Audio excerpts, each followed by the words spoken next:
when we're laying on our deathbed, you're not going to worry about how much money you had, how much power you had, how much prestige. You're going to see that that was all game, that was all an illusion.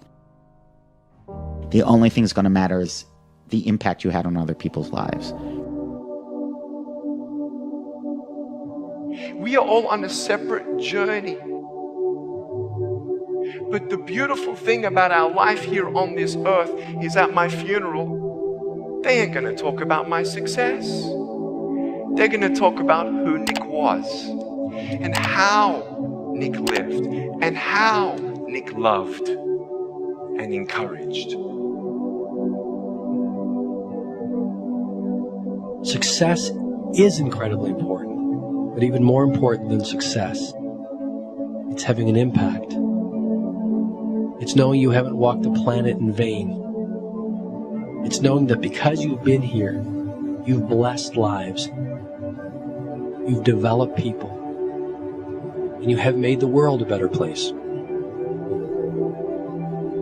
The effect you have on others is the most valuable currency there is. Everything you gain in life will rot and fall apart, and all that will be left of you is what was in your heart.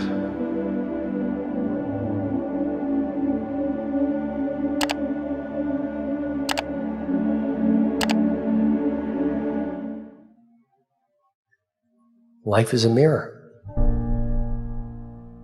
and life gives us not what we want. Life gives us who we are. When you were born, you cried while the world rejoiced. Live your life in such a way that when you die, the world cries while you rejoice.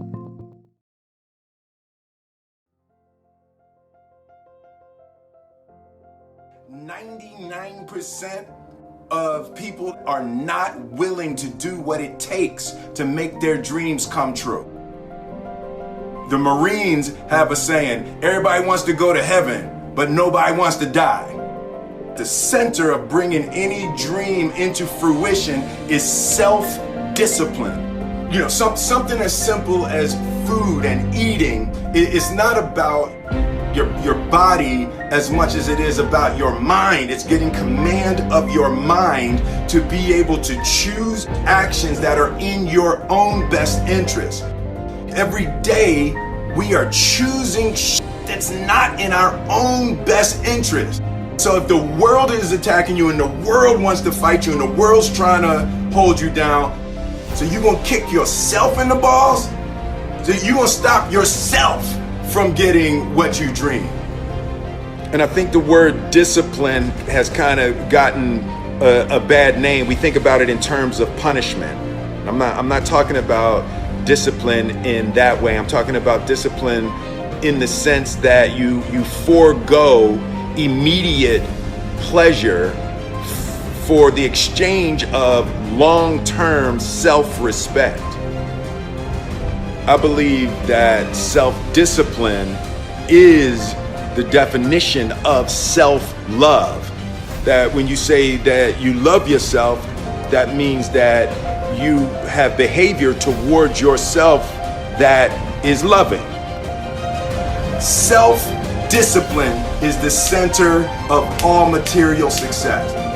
You cannot win the war against the world if you can't win the war against your own mind.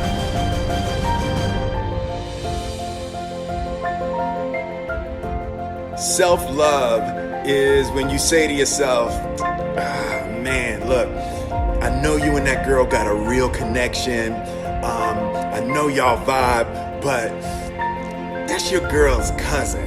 So I love you too much to let you do that. It's like you say to yourself, hey man, look, I know you want to eat that pizza and it'll be really good, you know, but I can't let you eat that, man, because if you eat that pizza, you're gonna feel like shit, you know, and I love you too much to let you eat that. Self-love is, hey, look, I know you got a test on Monday, you know, And I know you really want to go out with your friends, and Saturday night you want to go out, but if you fail that test, you're not going to feel good about yourself. You know, I love you too much to let you go out tonight. Self-discipline is self-love. If you want to be happy, you have to love yourself, which means you have to discipline your behavior. The road to sustained happiness is through disciplining your behavior. We tend to base our self-esteem on what other people think. And that's not really self-esteem. Self-esteem is supposed to be how we feel about ourselves. And I was just saying how dangerous it is to allow other people to determine how you're going to feel about you. And it's kind of like looking into a broken mirror. You're going to look in a broken mirror and then change your face to try to look good in this defiled, busted, broken mirror. And it just, other people's opinions is a really way to determine how we feel about ourselves.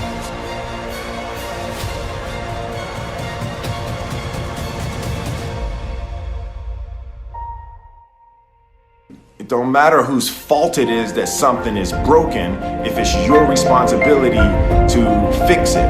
For example, it's not somebody's fault if their father was an abusive alcoholic, but it's for damn sure their responsibility to figure out how they're going to deal with those traumas and try to make a life out of it. It's not your fault if your partner cheated and ruined your marriage, but it is for damn sure your responsibility to figure out how to take that pain and how to overcome that and build a happy life for yourself.